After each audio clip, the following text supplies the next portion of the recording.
Salam Malaysia Madani, ini BIS Malaysia edisi Isnin 23 Oktober 2023. Belanjawan 2024 menyaksikan peruntukan terbesar mencecah 393.8 bilion ringgit berbanding belanjawan tahun ini sebanyak 388.1 bilion ringgit. Bertemakan ekonomi madani, reformasi ekonomi memperkasa rakyat. 3 tumpuan utama belanjawan 2024 adalah tata kelola terbaik demi ketangkasan perkhidmatan, penstrukturan semula ekonomi bagi melonjak pertumbuhan dan peningkatan darjat hidup rakyat. Belanjawan 2024 bertujuan meningkatkan hasil kerajaan dan peralihan secara berfasa daripada subsidi menyeluruh kepada pendekatan subsidi yang lebih memanfaatkan isi rumah berpendapatan rendah yang memerlukan. Belanjawan 2024 ekonomi madani, kupasan topik ini bersama tetamu undangan khas di studio seketika nanti. Dan sebelum itu kita tinjau terlebih dahulu pergerakan pasaran dan harga komoditi sepanjang sesi dagangan pagi tadi dan harga barangan mingguan.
Belanjawan 2024 ekonomi madani. Dengan kos sara hidup yang semakin meningkat dan kejatuhan nilai ringgit, apa yang diperlukan rakyat ketika ini adalah peningkatan kuasa beli.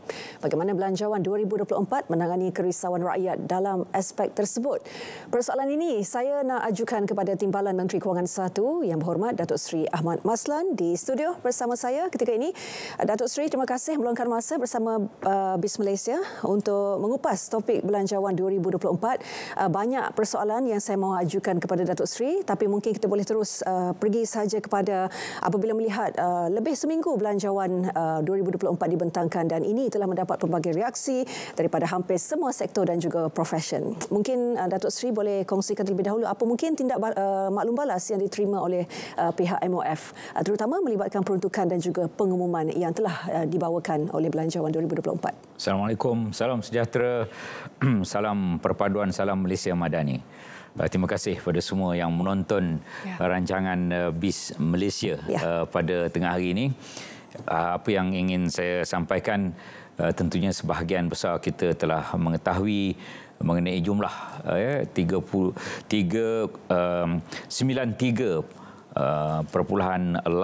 bilion ringgit. Yang mana 90 bilion ringgit adalah merupakan belanja pembangunan, 303.8 adalah merupakan belanja mengurus, ada 2 bilion luar jangka. Terima kasih Hazel kerana bersama di studio, menjemput saya ke studio pada petang ini. Dan apakah yang penting? Pertama, belanjawan ini yang terbesar dalam sejarah. Ya. Tahun ini 388.1 bilion, 388.1 bilion ringgit tahun ini. Tahun depan, sebagaimana saya sebut tadi, 393.8 bilion ringgit. Dan daripada itu, 312 bilion ringgit adalah hasil kerajaan. Hasil kerajaan ini daripada cukai langsung, cukai tidak langsung, dividen. Sebagai contoh, dividen daripada Petronas. Cukai langsung sebagai contoh ialah cukai pendapatan dan cukai syarikat. Cukai tak langsung sebagai contoh SST, Sales and Services Tax, ataupun cukai jualan dan juga cukai perkhidmatan. Itu sebagai contoh. Dan apabila kita kumpul semua sekali, dapat 312 bilion. Tapi belanjawan kita 393.8. Di mana bakinya? Baki yang terpaksa pinjam. Pinjaman itu adalah untuk belanja pembangunan dan untuk membayar hutang. Itu kita pinjam. Tetapi untuk perbelanjaan operasi ataupun apa yang dipanggil sebagai operating expenditure, OE, kita tidak boleh pinjam. Yang boleh pinjam ialah development expenditure, DE, itu boleh pinjam. Jadi itu antara perkara utama. Sekarang ini, pada saat ketika ini di Dewan Rakyat sedang dibahaskan. Masih lagi ahli parlimen berdebat, 15 minit seorang berdebat. Petang ini agaknya sampai pukul 7 malam mereka akan berdebat. Nanti beberapa hari lagi menteri-menteri akan menjawab segala perkara yang kita lihat di skrin sekarang ini. Kadar inflasi misalnya, itu 2%, tapi 2-3 hari lepas diumum oleh DOSM 1.9% kadar inflasi. Kemudian kadar KDNK suku kedua 2.9, suku pertama 5.6, dibahagi 4.2, dianggar 2023 4%, tahun depan dianggar 4 ke 5%. Jadi angka-angka menarik ini yang boleh saya kongsikan. Minta maaflah, ada yang memahami, ada yang tak memahami. Tetapi yang kita harap belanjawan negara kita akan memacu negara kita untuk pertumbuhan yang lebih baik pada tahun-tahun mendatang. Ya, saya kira banyak maklum balas yang diterima oleh pihak MOF setakat ini, dan inilah dan pihak MOF sendiri juga akan dari masa ke semasa meneruskan sesi pencerahan mengenai peruntukan yang telah dibawakan oleh belanjawan 2024. Kalau boleh YB kongsikan, kalau dilihat apa antara wow faktornya YB, kalau perbezaan utama kandungan belanjawan kali ini berbanding dengan belanjawan ataupun bajet terdahulu? Wow factor. Wow. Antara wownya belanjawan terbesar. Dia bukan hanya belanjawan terbesar, tapi bantuan pada rakyat juga terbesar. Selama ini kita dapat RM600 untuk pegawai kerajaan, penjawat awam misalnya. Tentulah wow bila RM600 itu jadi RM2,000. Sebelum ini RM300 untuk pesara. Tentulah wow bila RM300 jadi RM1,000. Sebelum ini RM1,000 itu kepada pesara ada yang dapat, contohnya pesara tentera yang tidak berpencen misalnya, ada yang tak dapat, tapi tahun hadapan akan diberikan. Itu di antara wow factor. Satu lagi ialah peningkatan sumbangan tunai rahmah pada rakyat. Daripada RM8 bilion kita akan tingkatkan jadi RM10 bilion, daripada 8 juta lebih sikit yang menerima kepada 9 juta rakyat akan menerima sumbangan tunai rahmah. Dan sumbangan tunai rahmah itu pula selain daripada ada apa dipanggil khairat kematian RM1,000, sumbangan tunai rahmah juga meningkat daripada RM3,100 jadi RM3,700. Daripada 220,000 orang yang menerima SARA, ini satu lagi sumbangan asas rahmah SARA, STR sumbangan tunai rahmah. Sumbangan asas rahmah SARA itu daripada 220,000 orang ditingkatkan pada 700,000 orang. Daripada RM600 hanya 6 bulan ditingkatkan kepada 12 bulan jadi 1,200, dapat RM100 setiap bulan. 700,000 orang untuk membeli barangan hanya menyerahkan kad pengenalan pengenalan kepada pasar raya. Ini semua perkara wow yang sebelum ini belum dapat. Dia orang bujang RM350, sebelum ini dia naik jadi RM500 bantuan STR, sumbangan tunai rahmah. Jadi kerajaan memberikan banyak bantuan kepada rakyat. Satu lagi 81 bilion subsidi, RM81 bilion subsidi. Ini perkara penting. Mulai tahun depan kita akan buat secara bersasar, sebab 81 bilion itu selama ini tersasar. Jadi kita nak buat targeted subsidi. Mungkin 10% daripada T20 agaknya tidak dapat menerima subsidi lagi. 10% top T20 itu pun mereka sebenarnya tidak memerlukan subsidi. Elektrik mereka sebenarnya tak perlu, RON 95 mereka tak perlu. Oleh itu subsidi kepada T10 agaknya daripada T20 yang the top 10% daripada penduduk kita ni, orang kaya, saya kira mereka pun tidak memerlukan subsidi. Itu maksud subsidi ialah bantuan untuk rakyat yang memerlukan. Jadi untuk mereka yang berpendapatan tinggi, mereka tidak perlu subsidi sebenarnya. Dan YB selaku Timbalan Menteri Kewangan Satu pada minggu lepas menyebut mengenai penubuhan Jawatankuasa Pemantauan Bajet yang akan ditubuhkan dalam masa terdekat. Mungkin rakyat ingin tahu, YB, apa rasional penubuhan Jawatankuasa tersebut dan juga mekanisme pemantauannya. Jawatankuasa Pemantauan Bajet saya harap akan dapat melihat kepantasan, ketangkasan. Tadi disebut bahawa kita perlu tata kelola. Selain daripada tata kelola, kita juga, Hazel, kita perlu tangkas. Tangkas ni maksudnya cepat bertindak dan cepat melaksanakan pembangunan yang telah diperuntukkan. Tahun ini kita peruntukkan 90 lebih bilion. Tahun depan 90 bilion untuk pembangunan. Jadi kita nak pantas segala apa yang kita telah putuskan untuk dilaksanakan. Jadi kena ada jawatankuasa yang memastikan kepantasan dan ketangkasan itu berlaku supaya ia tidak terlewat dalam pelaksanaan-pelaksanaan. Kadang-kadang masalah tanah misalnya, kita nak bangunkan sesuatu, kita nak bangunkan sekolah, kita nak besarkan jalan, kita nak bina hospital, kita nak bina klinik, kita nak buat lebuh raya. Masalah kadang-kadang ialah pasal tanah. Tanah yang terpaksa diberikan pampasan, kadang-kadang rakyat di situ tidak bersetuju, tanahnya diambil. Jadi bagaimana kita nak memantaskan perkara ini supaya projek itu dapat dilaksanakan dengan baik.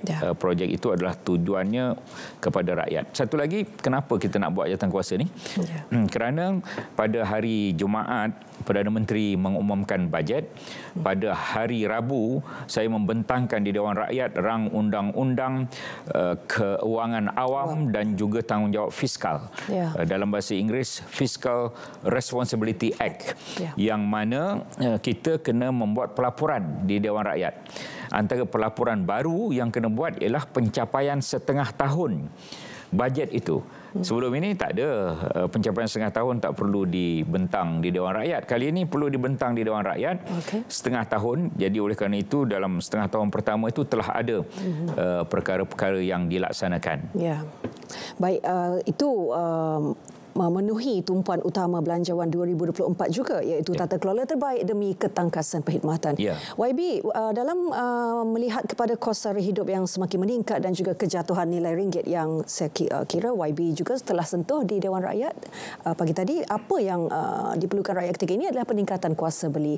Jadi dalam aspek ini, bagaimana Belanjawan 2024 menangani kerisauan rakyat dalam aspek tersebut?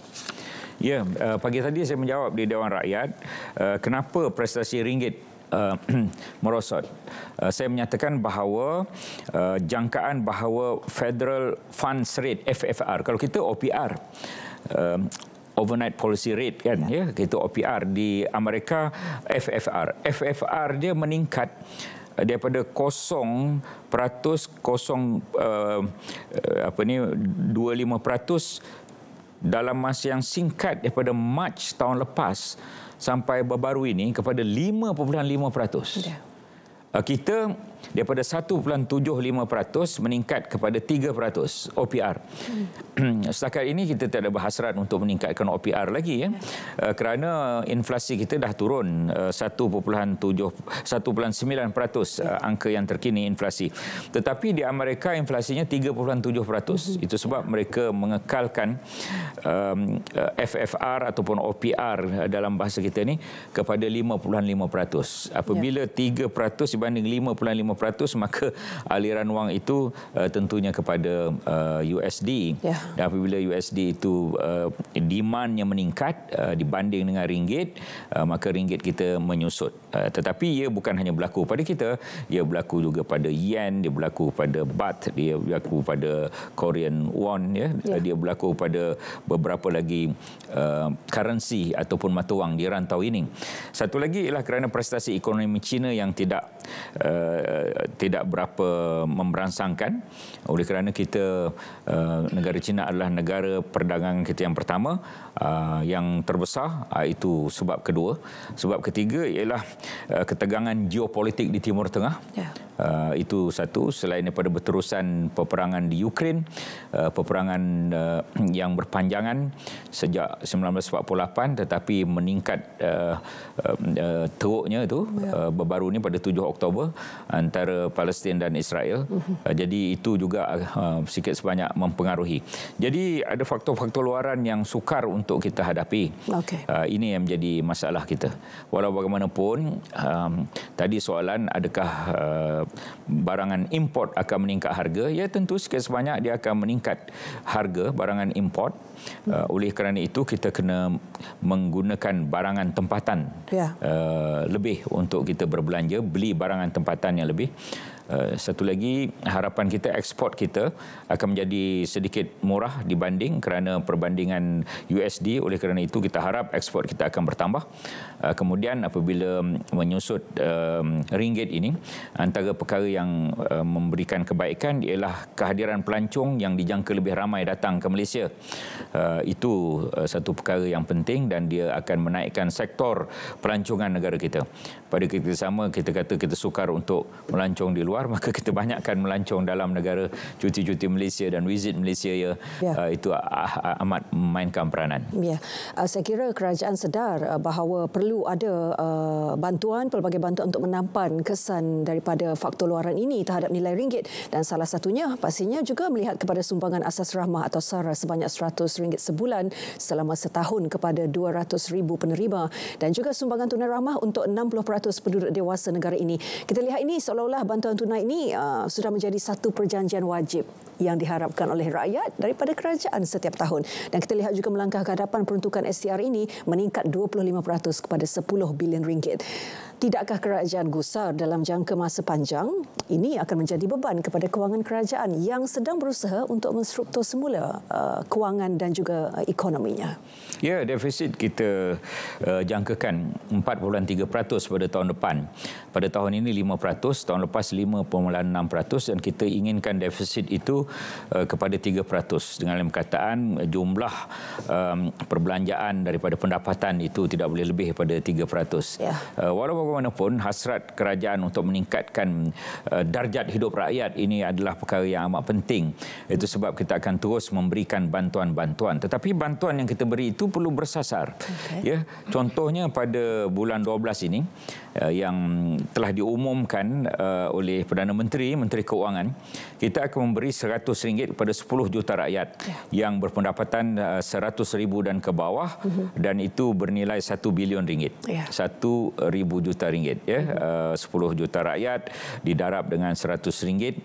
Ini kita panggil e-tunai rahmah. Walaupun tidak disebut dalam bajet, tetapi disebut dalam bajet tahun ini dalam pembentangan Datuk Seri Anwar Ibrahim Ekonomi Madani. Beliau menyebut tentang 1 bilion. Itu satu tambahan lagi selain daripada yang disebut oleh Hazel tadi, yang mana 8 bilion akan ditingkatkan pada 10 bilion ringgit. Itu sumbangan tunai rahmah, yang mana daripada 220,000 orang naikkan kepada 700,000 orang, daripada 6 bulan RM100 satu bulan kepada 12 bulan RM100 setiap bulan untuk beli barangan di pasaraya terpilih. Selain daripada itu 350 kita naik jadi 50 untuk yang bujang, bantuan-bantuan ini diteruskan.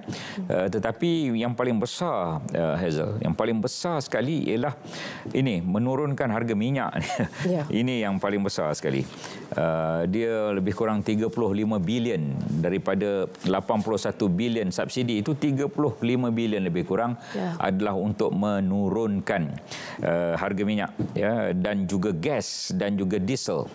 Harga minyak kita yang termurah ini juga untuk membantu rakyat dari segi kos sara hidup. RM2.05. Tidak adalah RM2.05 ni di mana-mana setakat ini.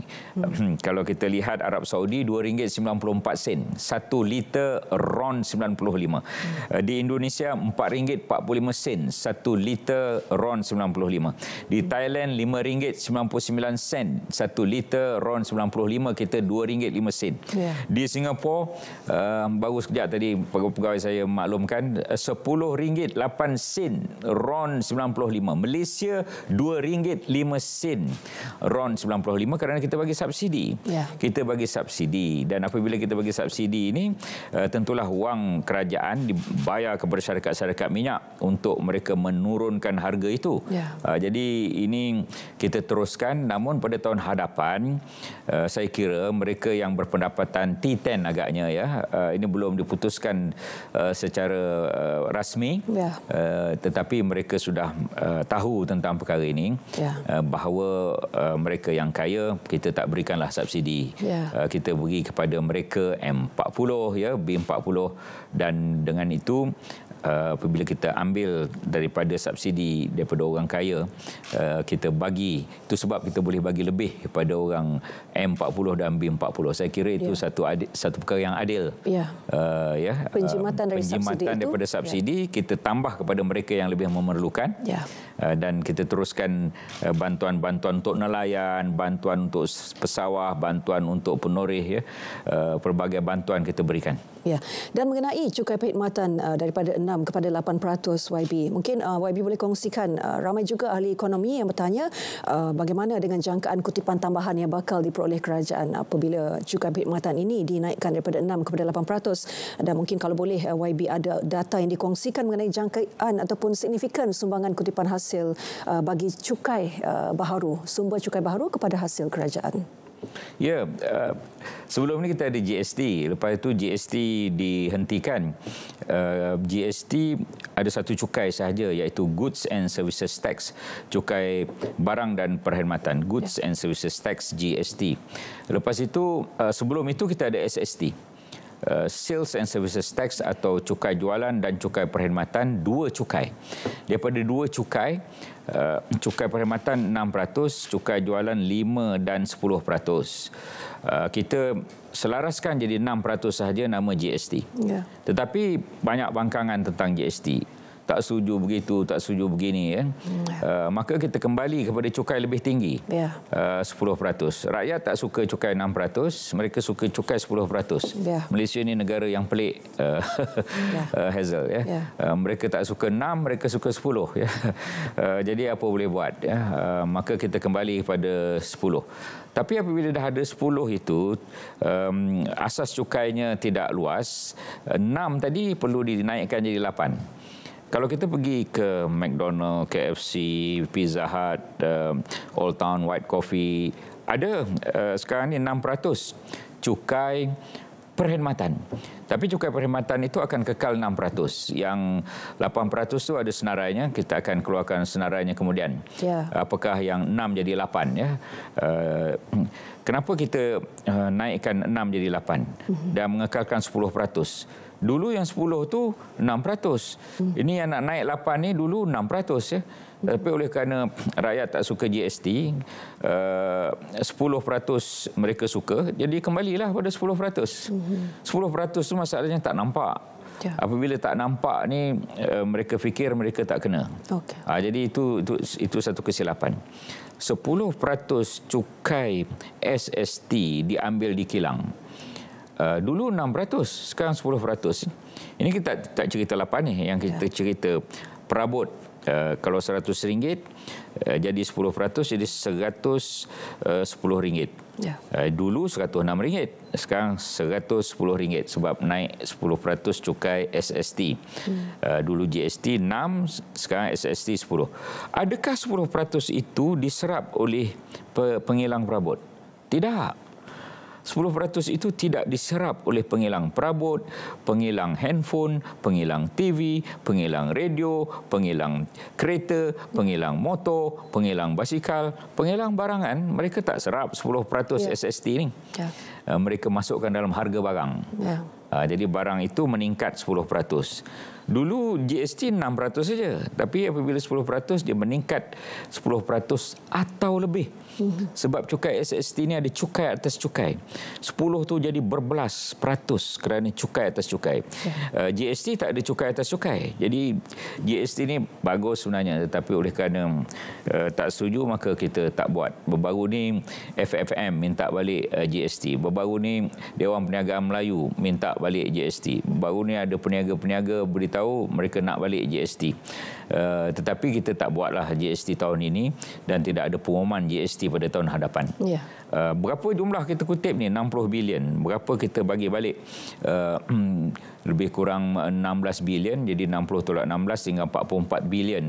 Pada kemuncaknya tahun 2016-2017 44 bilion. Tapi kalau diteruskan sehingga 2023 hari ini, saya rasa 70 bilion boleh kita kutip agaknya daripada GST itu. Ini cerita yang telah berlalu. Walau bagaimanapun 194 negara dalam dunia ni, 174 negara ada GST ni.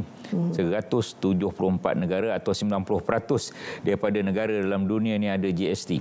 Bayangkan kalau kita ada, mungkin kita dapat 70-80 tambahan bilion ringgit untuk rakyat. Bukan untuk sesiapa, tapi untuk rakyat. Kita kembalikan pada rakyat. Yang sudah tu sudah lepas.